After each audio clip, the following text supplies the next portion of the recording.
오늘 증거할 말씀의 제목은 이스라엘 백성들의 간절한 기도, 이스라엘 백성들의 간절한 기도 혹은 호소, 이런 제목으로 이제 하나님 말씀을 증거하고 내받고자 합니다.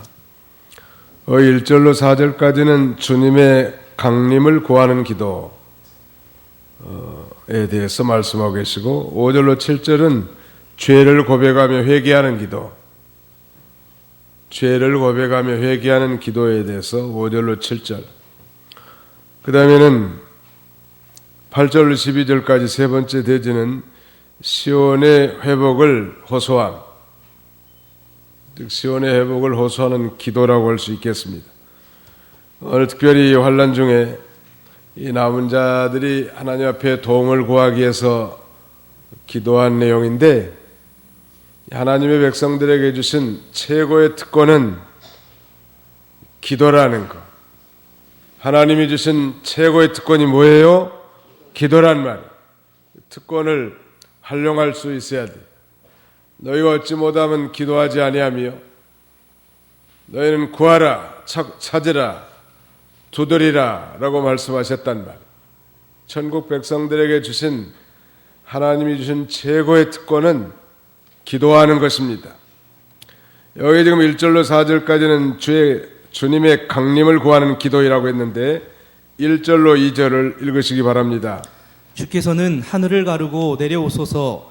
산들이 주님 앞에서 떨고 불이 섭을 사르며 물을 끓이는 것 같게 하여 주님의 대적에게 주님의 이름을 알게 하시며 민족들이 주님 앞에서 떨게 하소서. 예, 하나님께서는 폭풍이나 불, 그리고 구름 가운데서 종종 땅 위에 내려오신 분으로 설명되었는데, 이 하나님께서 땅에 내려오신 목적은 뭔가? 두 가지.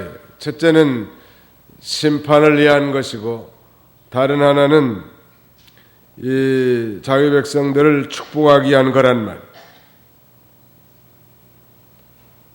즉 대적을 진멸하는 거 한 가지 목적이라면, 다른 하나는 축복하시기 위한 것.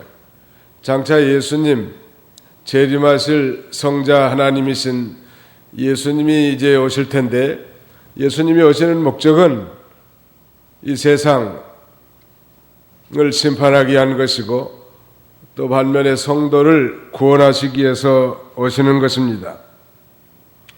그러므로 옛날 이 시내산에서 하나님이 십계명을 주시기 위해서 이 나타난 것처럼, 여기 보니까 주께서는 하늘을 가르고 내려오소서. 산들이 주님 앞에서 떨고 불이 섭을 사르며 물을 끓이는 것 같게 하여 주님의 대적에게 주님의 이름을 알게 하시며 민족들이 주님 앞에서 떨게 하소서. 장차 예수님이 재림하시면 아마 온 세상에 믿지 않는 사람들이 다 벌벌 떨게 될 거라. 과거에 출애굽할 때 이집트에서 430년 동안 종살이한 이스라엘 백성들을 하나님이 건져내기 위해서 모세를 보내시고, 하나님이 직접 역사하셔서 이 이집트를 심판했단 말. 또 홍해바다를 건널 때 이집트의 추병들 다 강 속에다 수장을 시키고 자기 백성들은 마른 땅으로 건너게 한 것입니다.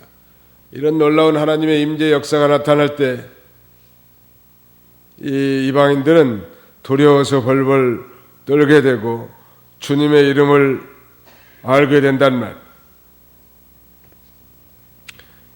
이와 같이 지금 환난 가운데 있는 이 유다 백성들, 과거에 범죄함으로 바빌로니아에 포로 잡혀가서 비참함 가운데 있는 이 유다 백성들이 하나님 앞에 기도하는 거예요. 주님의 강림을 구하는 기도하는 거예요. 하나님이 능력으로 임재하셔서 우리를 건져달라는, 시온을 회복시키시고 이스라엘을 건져달라고 이렇게 기도한 것입니다. 하나님이 심판주로 강림하실 때는 마치 화산이 폭발하는 것처럼 온 산이 다 불이 붙고 그 아주 용암이 녹아서 액체처럼 흘러내리는 것처럼 거기 산들이 주님 앞에서 떨고 불이 섭을 사르며 물을 끓이는 것 같게 한단 말이에요. 그래서 그때 원수들은 두려워서 떨고 쓰러지지만 하나님의 이름은 높아지고 영광이 드러나게 되는 것입니다. 그 다음에는 3절 읽으십시오. 주께서 내려오셔서 우리가 기대하지 못했던 두려운 일을 하셨을 때 산들이 주님 앞에서 떨었으니 예, 산들이 주님 앞에서 떨었다는 건 산과 같은 큰 세력들이 다 하나님의 능력으로 이제 심판을 받아서 벌벌 떨게 됐다는 것. 하나님은 이 강대국의 흥망성쇠를 다 주장하시는 전능하신 하나님이신데 과거에 출애굽 사건 때 이집트를 심판하고 자기 백성들을 건져낸 것처럼 큰 산들이 주님 앞에서 다 떨게 된다는 말. 그리고 자기 백성은 건져내는 거죠. 4절. 주님 외에는 자기를 기다리는 자들에게 이같이 하신 하나님을 옛적부터 아무도 듣지 못하였고 귀로 들어본 적이 없으며 눈으로 본 자가 없습니다. 예, 주님 외에는 그런 전능하신 능력으로 대적자들을 심판하고 자기 백성들을 건져낼 자가 없다는 거예요. 특별히 주님께서는 어떤 자들에게 이 큰 구원의 역사를 이루어주시는가? 거기 보면 주님 외에는 자기를 기다리는 자들에게 그랬습니다. 옛날 성경에는 자기를 앙망하는 자를 위하여 이런 일을 행한 신을 예로부터 들은 자도 없고 귀로 깨달은 자도 없고 눈으로 본 자도 없었나이다 그랬습니다. 자기를 기다리는 자, wait on the road, 여호와를 기다린다는 건 다른 말로 여호와를 앙모한다는 말인데, 다시 말씀드리면 오직 하나님만 의지하고 하나님이 개입하시고 구원해 주실 것을 간절히 사모하는 사람들에게 우리 하나님께서는 놀라운 심판주로서의 능력의 역사로 자기 백성들을 건져내신 하나님 믿으시기 바랍니다. 그러면 우리도 환난 가운데 있을 때 이런 하나님, 뭐 아무도 듣지도 못하고 귀로 본 적도 없고 귀로 들어본 적도 없고 눈으로 본 적이 없을 만큼 신기한 일이란 말, 신기한 일이. 성도가 환난 가운데 있고 그 다음에는 인간의 생각에 불가능한 곤란 가운데 처했을 때라도 하나님을 앙모하면서 이 문제를 하나님으로 말미암아 해결함 받기를 원하고 간절히 하나님을 찾고 기다리는 자에게는 하나님이 놀라운 이런 구원 역사를 일으켜 주실 것을 가르쳐 주는 것입니다. 하나님은 과거에 하늘에서 유황불을 내려서 소돔 고모라를 일시 멸망시켰고 10가지 재앙을 내려서 애굽을 치시고 홍해를 갈라서 이스라엘 백성들을 구원해 내셨단 말. 하나님 밖에는, 하나님 외에는 이런 권능을 행할 신이 천상천하에 없단 말. 근데 그 하나님은 바로 오늘 저와 여러분이 믿는 아버지시란 말. 예수 그리스도의 피로 말미암아 맺어진 언약 백성으로서 하나님이 우리 아버지셔요. 그러므로 환난 중에 참된 도움을 구하기 위해서 이 아버지 앞에 구하는 거, 이거 아주 중요하단 말. 오늘 이 본문에서 이 주님의 강림을 구하는 기도를 했는데 그 다음에는 이제 죄를 고백하면서 회개하는 기도를 합니다. 5절부터 7절까지 읽으시기 바랍니다. 주께서 기쁘게 의를 행하는 자와 주님의 길을 지키며 주님을 기억하는 자들을 만나 주시는데 보소서, 우리가 죄를 지음으로 주께서 노하셨습니다. 우리가 오랫동안 죄 가운데 있었으니 우리가 어찌 구원을 얻겠습니까? 예, 주님이 강림하셔서 자기를 건져달라고 기도했지만 그들이 범죄함으로 말미암아 지금 환난과 고통 가운데 있단 말이에요. 그래서 하나님 앞에 죄를 고백하면서 회개하는 건데요. 여기 5절 상반절에 자세히 보시면 어떤 사람들에게 하나님이 만나 주시는가? 주께서 기쁘게 의를 행하는 자와 주님의 길을 지키며 주님을 기억하는 자들을 만나 주시는데 그랬는데 개역 한글판에는 선대하시거늘 이렇게 돼 있단 말. 선대, 선하게 대우해 주신 하나님이시여. 어떤 사람에게 만나 주시고 선대하는가? 첫째는 기쁘게 의를 행하는 사람. 두 번째는 주님의 길을 지키는 사람. 세 번째는 주님을 기억하는 사람. 이런 사람을 만나 주시고 선대해 주신다는 말. 우리 주님이 주님을 기쁘시게 하기 위해서 의를 행하는 사람. 하나님의 말씀은 다 의의 말씀인데 마치 성숙한 자녀는 부모를 기쁘게 하는 것처럼 부모님 말씀을 잘 순종하고 성숙한 그리스도인들은 하나님 아버지를 늘 기쁘게 해야 당연한데 특별히 이 기쁘게 의를 행하는 사람에게 우리 하나님께서는 항상 만나 주시고 선대해 주신 하나님이에요. 그 다음에는 주님의 길을 지키는 사람. 다른 말로 하면 이 주님의 길은 율법인데 하나님 말씀 율법을 행하는 사람. 이런 사람에게 하나님께서 만나 주시고 또 선대하신 하나님. 마지막 세 번째는 주님을 기억하는 사람.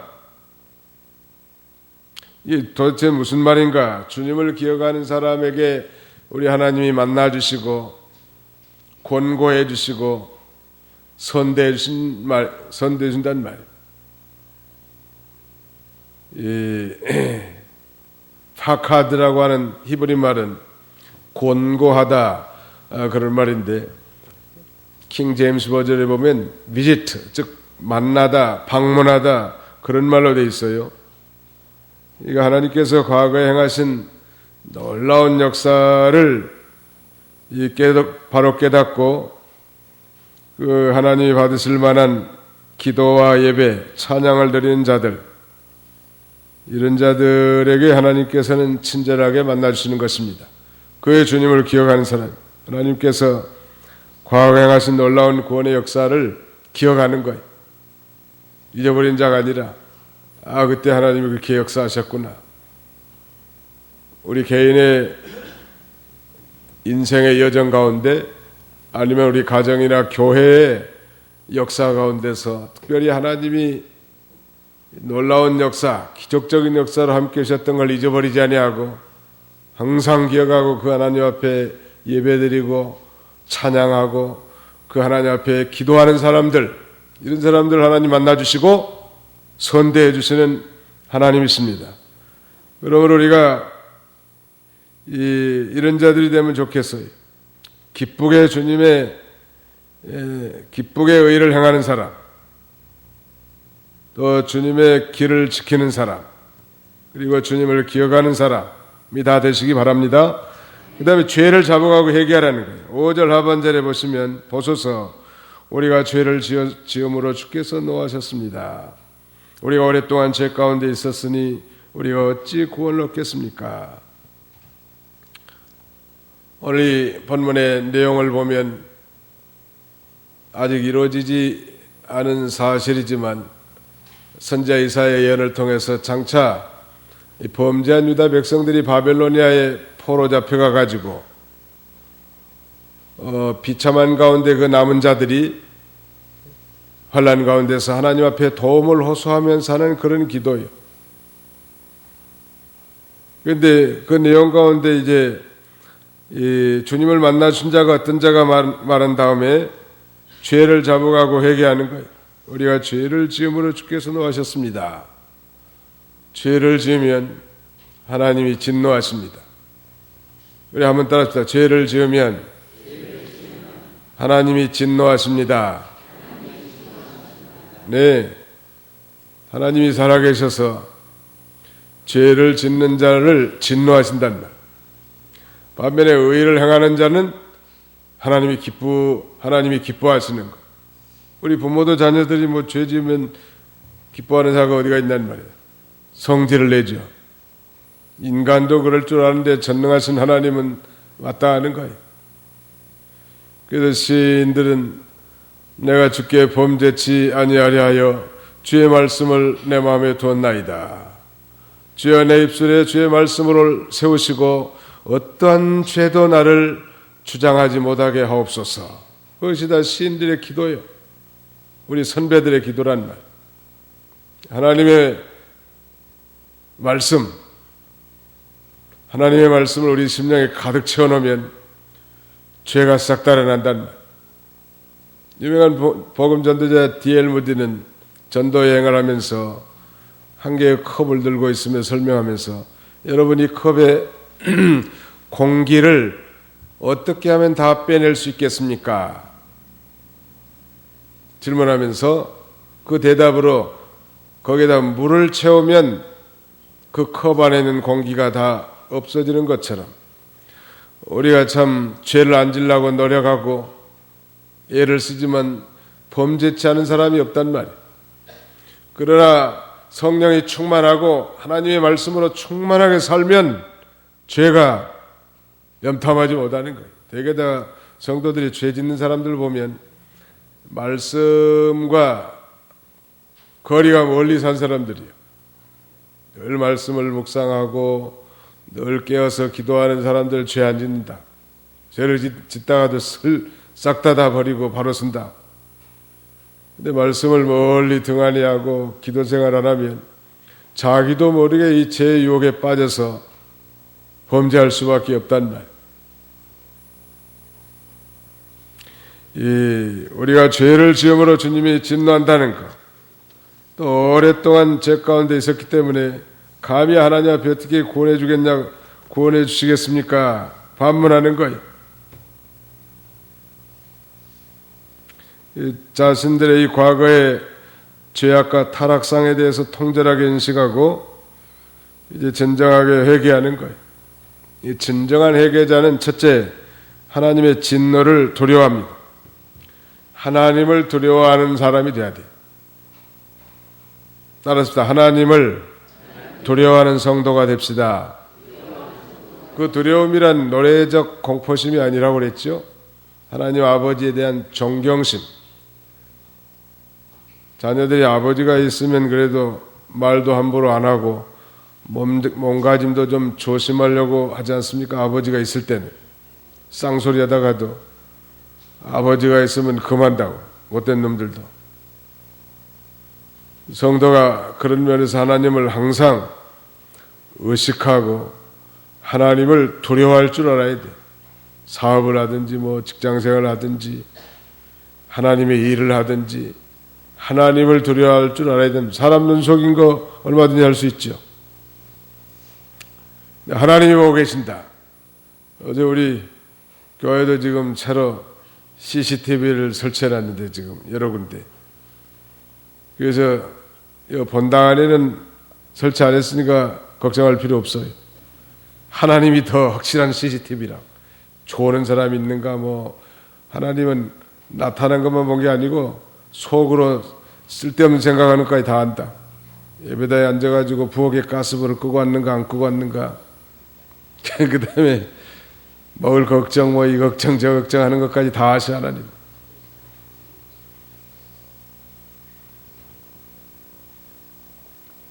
CCTV 요새 사람들 두려워한대. 그래가지고 뭐 모자를 깊숙하게 쓰고 아주 목도리를 두르고 다닌다네. 아니 뭐 우리 그리스도인들은 CCTV를 피하는 게 목적이 아니고 하나님이 CCTV라는 말. 하나님이 우리 심령 골수까지 다 쪼개보시는 하나님 앞에 그 하나님을 진정한 회개자는 하나님의 진노를 두려워하는 거예요. 아, 하나님 앞에 죄를 지었구나. 빨리 회개해야 되겠다. 빨리 회개하고 바로 서면 하나님이 기뻐하세요. 범죄치 않은 사람이 아무도 없다는 것. 그러나 빨리빨리 회개하고 하나님의 말씀을 또박또박 한 가지씩 실천해 나가는 사람을 하나님이 기뻐하시는 것입니다. 그 다음에 진정한 회개자는 그 마음을 치면서 자신이 죄인인 것을 고백하고, 그 다음에는 하나님의 은혜를 구하는 자예요. 누가복음 18장 13절로 14절 한번 읽으시기 바랍니다. 그러나 세리는 멀리 서서 감히 하늘을 향해 눈을 들지도 못하고 다만 자기 가슴을 치며 말하기를 하나님, 죄인인 저를 불쌍히 여기소서라고 하였다. 내가 너희에게 말하니 저 바리새인보다 이 세리가 의롭다는 인정을 받고 자기 집으로 내려갔다. 자신을 높이는 자마다 낮아지고 자신을 낮추는 자는 높아질 것이다. 예, 세리는 멀리 서서 감히 하늘 향해 눈을 들지도 못하고 다만 자기 가슴을 치며 말하기를 하나님, 죄인인 저를 불쌍히 여기소서 그랬단 말. 하나님의 진노를 두려워하고 그 다음에 그 마음을 치고 자신이 죄인인 걸 고백하고 그저 하나님의 은혜를 구하는 자가 진정으로 회개한 자라고 할 수 있습니다. 죄를 고백하면서 회개하는 기도인데 6절 읽으시기 바랍니다. 우리는 다 부정한 자 같고 우리의 의는 다 더러운 옷과 같으며 우리가 다 잎사귀처럼 시들므로 우리의 죄악이 우리를 바람처럼 몰아갑니다. 예, 하나님 앞에 사람은 다 부정한 자 같단 말이에요. 우리가 의를 행하는 것이 있다고 해도 그건 다 더러운 옷과 같다는 거. 이게 이제 신학적으로 말하자면 아담의 후손으로 태어난 모든 인류는 다 전적 부패, 토탈 디프레버티, 완전 타락한 상태. 그러니까 뭐 의를 행할 구석이 전혀 없는 거예요. 또 전적 무능력, 토탈 이너빌리티, 그런 존재, 즉 영혼이 죽어서 출생하는 거예요. 어머니 뱃속에 태어날 때. 예수 믿지 않는 사람은 이 영이 아직 죽어있는 상태고 전적 타락하고 무능력한 그런 상태란 도저히 하나님 앞에 내놓을 것이 없는 거예요. 그래서 인간이 좀 괜찮게 생각하는 의롭다고 하는 인간의 의라는 건 다 더러운 옷. 이 더러운 옷의 이 언어적 의미는 더러운 걸레, 아주 누더기 같은 옷이란 말. 예수 믿는다는 것은 더러운 누더기를 다 벗겨버리고 예수님의 옷, 의의 옷, 새 옷을 입혀준 거예요. 이 옷을 입은 사람만 천국에 가는 거예요. 교회 나왔다고 다 천국 가는 게 아니고 새 옷을 입어야 돼요. 새 옷은 의의 옷입니다. 이 의의 옷을 다른 말로 예복이라고 하는 거예요. 이 의의 옷은 어떻게 입는가? 예수를 자신의 구주로 믿고 죄 사함 받는 자를 하나님께서는 너는 의인이다 라고 인정해 주는 거. 옷은 신분을 상징하는데, 그러니까 이제 의인의 신분을 가지고 천당 가는 거지, 인간의 선행이나 노력이나 수양이나 구제나 알량한 무슨 그런 착한 일 가지고 갈 수 없어요. 왜? 전적 부패인 존재고 전적 무능력한 존재이기 때문에 우리의 의 가지고는 하나님 앞에 절대 나갈 수 없단 말이에요. 아무리 의를 행했다고 해도 그이는 하나님 앞에 인정받을 수 없는 거예요. 오히려 예수 안 믿는 사람들이 뭐 기부도 더 잘하고 자신의 재산을 믿는 사람보다 더 솔선해서 내는 사람이 상당히 많아요. 동대문에서 그 포목장수 은수 받은 강태용 씨는 이북에서 내려가지고 돈을 많이 벌었는데 어느 날 텔레비를 보다가 감동을 받아서 350억 원을 쾌청 KBS에다 냈다는, 그 이외에도 많이 또 기부해가지고 KBS 뭐 강태영 장학재단을 세웠다는. 이 사람 예수 안 믿는 사람이 무슨 텔레비를 받길래 텔레비 프로를 하나 보고도 그렇게 감동을 받는가. 그런 프로가 있다는데, 사랑의 리퀘스트라고 하는 프로가 있는데, 그 연예인들이 아마 중증 장애인들을 찾아가 가지고 도와주는 그런 프로그램 말이에요. 세상에 그런 데서도 은혜 받아 가지고 아멘 사람도 그렇게 대단한 결단하는 거예요. 그래도 천국 못 가. 조금 어려운 행동 같지 않습니까? 믿음으로만 가는 나라예요, 천국은. 믿음으로 가는 나라인데 의의 옷을 입어야 돼. 인간의 의란 다 더러운 옷과 같단 말이에요. 하나님 앞에 이 거짓 누더기를 뒤집어 쓰고는 못 갑니다. 다 예복을 새로 입어야 돼. 영국의 귀족사회에서는 오늘날도 연애 파티를 하는데 반드시 예복을 입고 들어가야 합니다. 예복 안 입는 사람은 들어오지 마시오. 거의 입구에서 차단시키는 거예요. 못 들어가게. 예복 입은 사람만 다 들어가게 하는 거예요. 수요일날 오신 분들은 제가 보기에 다 예복을 입은 것 같은데 혹시 못 입은 사람이 있다면 빨리빨리 입어야 돼. 예복을 다 입으셨습니까? 대답이 시원찮아. 지금 뭔 소린지 지금. 예복을 안 입은 사람은 천국에 못 가요. 교회 오래 다니고 뭐 연보 많이 하고 직분 있어도 예복을 안 입은 사람 못 간다고. 예수님의 피로 모든 죄, 과거, 현재, 미래 모든 죄를 씻음받은 속죄 신앙이 있어야 하고 그로 말미암아 하나님 앞에 의인이란 인정을 받아야지. 오래 교회 다녔고 무슨 뭐 직분이 있다고 해서 하나님 앞에 못 간다는 말. 그러면 우리가 하나님의 긍휼을 호소할 수밖에 없는 거예요. 7절 읽으시기 바랍니다. 주님의 이름을 부르는 자가 없으며 분발하여 주님을 붙잡으려 하는 자도 없으니 이는 주께서 주님의 얼굴을 우리에게서 숨기시며 우리의 죄악을 인하여 우리를 무너지게 하셨습니다. 예, 유다 백성들이 죄악으로 하나님을 멀리 떠났고 하나님을 찾지도 아니했다는 거예요. 또 분발하여 주님을 붙잡으려 하는 자도 없다. 주님을 붙잡기 위해서 간절한 마음으로 찾는 자가 없다는 거예요. 그래서 나중에 소멸될 수밖에 없다는 것입니다. 과거 유다 백성들이 그렇게 했고 이사야 시점에서는 이사야 시대로부터 약 100년 후에 유다 백성들이 결국 바벨로니아에 침략을 받아가지고 예루살렘 성전이 다 불타고 성전의 모든 기명들이 다 빼앗겨가고 또 많은 유력한 자들이 바벨로니아에 다 포로로 잡혀가는 비극적인 일이 발생합니다. 주전 586년에.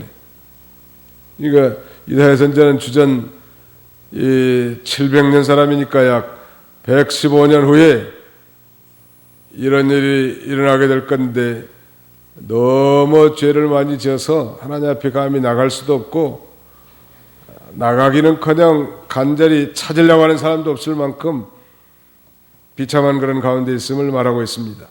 마지막에 8절 12절까지는 이제 시온의 회복을 호소한 내용인데요. 좀 읽어보세요. 8절부터. 그러나 이제 여호와시여 주님은 우리의 아버지이십니다. 우리는 진흙이고 주께서는 우리의 토기장이시니 우리는 다 주님의 손으로 만든 작품입니다. 예, 선지자 이사야가 유다를 대변해서 강구하는데 그러면서 먼저 이 선지자 이사야가 이스라엘 즉 시온의 회복을 강구하는 근거를 보이는데요. 그 근거는 두 가지. 첫째는 하나님께서 우리를 지으셨다는 창조의 사실에 근거하고 두 번째는 그가 우리를 자기 백성으로 삼으셨다는 선택의 사실에 근거하는 거예요. 그게 전부 다 자기들 구원받을 근거는 아무것도 없고 하나님의 긍휼에 호소하는 수밖에 없다는 거예요. 말하죠. 하나님이 우리를 창조하셨고 지으셨고 하나님이 우리를 예수 그리스도의 피로 말미암아 우리로 말하면 하나님의 언약 백성을 삼아놨단 말.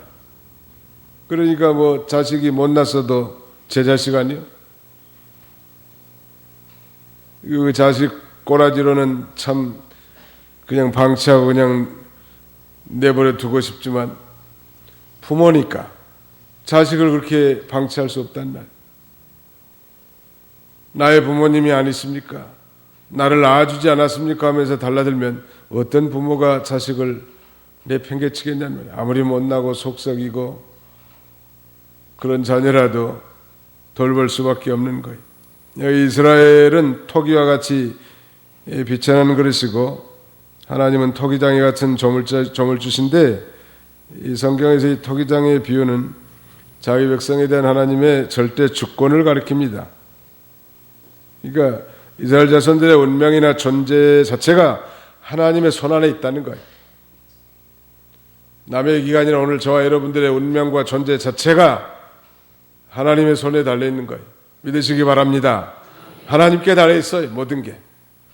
저는 부족하고 허물이 많고 연약하지만 나를 창세전에 그리스도 안에 선택해 주시고 때가 되면 예수 그리스도를 통해서 하나님의 자녀가 되게 해주신 분이 당신 아니십니까? 불쌍히 여겨주시고 이 환난 가운데서 나를 건져 주옵소서 이렇게 요구하면 하나님이 꼼짝 못하는 거예요. 꼼짝 못해. 하나님이 우리가 잘난 건 하나도 없어도 주님 불쌍히 여겨 주옵소서 하면 하나님이 불쌍히 여겨 주는 거예요. 나는 뭐 소득의 10분의 1을 날마다 철두철미하게 드리고 1회에 2번씩 금식 기도하고 주일 예배도 한 번도 안 받고 전도도 많이 했고 그래서 주님 앞에 나가는 게 아니라 불쌍히 여겨 주시옵소서. 나는 당신의 자녀이고 당신은 나의 아버지십니다. 그러면서 하나님의 절대 주권을 인정하는 거예요. 이렇게 토기장이와 토기에 대한 하나님의 절대 주권을 인정하는 것은 하나님께 구원을 호소하기 위한 거예요. 이스라엘의 회복과 구원, 즉 시온의 회복은 그들 스스로에게 있지 않고 오직 그들의 운명을 지고 계신 하나님께 있단 말. 그러므로 이스라엘은 먼저 하나님의 절대 주권을 인정하고 시온의 회복을 호소하려고 하는 거예요. 남의 기한이라 우리 자신들이 우리가 어려운 가운데 있고 환난에 처해 있을 때 하나님의 절대 주권을 인정하고 하나님의 긍휼의 호소에서 부르짖으면 하나님 우리의 기도를 응답하시는 것입니다. 9절로 마지막 절까지 읽으시기 바랍니다. 여호와시여 너무 분노하지 마시고 죄악을 영원히 기억하지 마소서. 보소서 돌아보소서. 우리는 다 주님의 백성입니다. 주님의 거룩한 성들이 광야가 되었으며 시온이 광야가 되었고 예루살렘이 황무지가 되었습니다. 우리 조상들이 주님을 찬양하던 우리의 거룩하고 아름다운 성전이 불에 탔고 우리가 즐거워하던 곳들이 다 폐허가 되었습니다. 여호와시여 일이 이러한데도 주께서는 가만히 계시려 하십니까? 주께서 잠잠하시며 우리로 심한 괴로움을 겪게 하시겠습니까? 예, 여호와시여 너무 분노하지 마시고 죄악을 영원히 기억하지 마소서. 그러면서 보소서 돌아보소서. 우리는 주님의 백성입니다. 주님의 백성이라고 하면 꼼짝 못하네. 주님의 백성이라고 하면 하나님의 언약 관계에 있는 자다. 하나님이 제 아버지시고 저는 주님의 자녀입니다. 그런 뜻이에요. 그래서 자식에게 과히 분노하지 말아달라는 그런 기도예요. 하나님은 우리가 범죄할 때 하나님이 징벌하시기도 하지만 또 그들이 징벌에서 놓이고 다시 언약 백성으로서 특권을 누리며 살기를 원하시는 하나님. 우리가 죄를 지면 인생 채찍과 사람 막대기로 우리를 때로 치기도 한단 말. 그러나 하나님의 본심은 그거 아니에요. 하나님 본심은 자기 백성들이 언약 백성으로서 신실하게 살아가기를 원하신단 말. 무슨 징계해가지고 망하게 하려고 하는 게 하나님의 본심이 아니에요.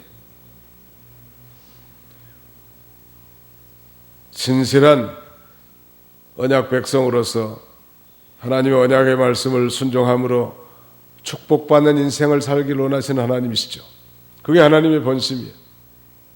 우리는 그걸 언제나 알아야 돼요. 그래서 죄를 짓고 무슨 과도하게 슬퍼하거나 절망에 빠져서 비탄에 잠길 필요가 없단 말이에요. 회개하고 벌떡 일어서서 하나님이 요구하신 대로 살면 되는 거예요. 10절에 보니까 주님의 거룩한 성들이 광야가 되었으며 시온이 광야가 되었고 예루살렘이 황무지가 되었습니다. 이 전부 다 이 완료 시제를 사용하고 있는데 오늘 본문의 말씀은 그 성취 시점이다. 미래 시점이죠. 그러니까 유다 백성들이 범죄하고 즉 이스라엘이 범죄하고 바빌로니아의 포로 잡혀가는데 그 죄값으로 예루살렘 성이 다 항모지가 되고 이스라엘이 광야가 되고 거룩한 성들이 다 광야가 될 만큼 비참하게 됐단 말이에요. 아직 일어나지도 않았는데 왜 이렇게 완료 시제를 썼는가 하면 미래에 확실히 나을 것을 성경은 이렇게 표현합니다.